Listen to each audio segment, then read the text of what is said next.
साम्राज्य सामान्यांचा असामान्य आवाज।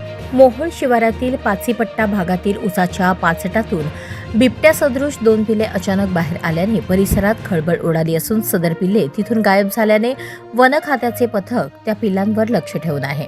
मोहोळ शहर हद्दीतील पाचीपट्टा परिसरातील सचिन औदुंबरी यादव यांच्या शेतातील ऊस कारखान्याला गेल्याने पेटवलेल्या त्या पाचटातून बिबट्या सदृश प्राण्यांची 2 पिले बाहेर पडली। या पिलांची वार्ता हा म्हणता मोहोळ परिसरात पसरली आणि परिसरातील शेतकऱ्यांमध्ये एकच खळबळ उडाली।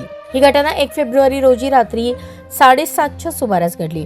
घटनेची दखल घेत मोहोळ विभागाच्या वनसंरक्षक बारसा पटेकर यांनी तातडीने घटनास्थळी धाव घेत पाहणी केली।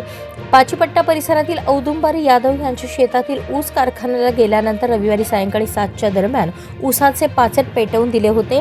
पाचट पेटवताच त्यामधून बिबट्या सदृश 2 पिले बाहेर पडली। ही घटना परिसरातील शेतकऱ्यांनी मोबाईल कॅमेऱ्यात कैद केली। याचा व्हिडिओ सोशल मीडियावरून व्हायरल होताच परिसरामध्ये खळबळ उडाली।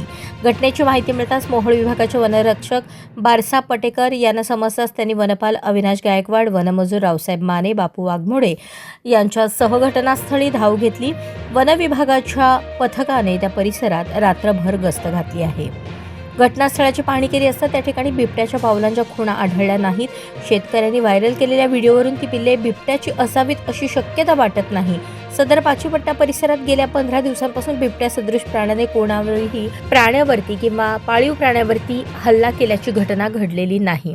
मात्र नागरिकांनी सतर्क राहावे। सदर पिल्ले कोणाची होती खात्रीशीर अजून सांगता येत नाही। 2-3 दिवस रात्री गस्त घालून पाहणी करण्यात येणार आहे।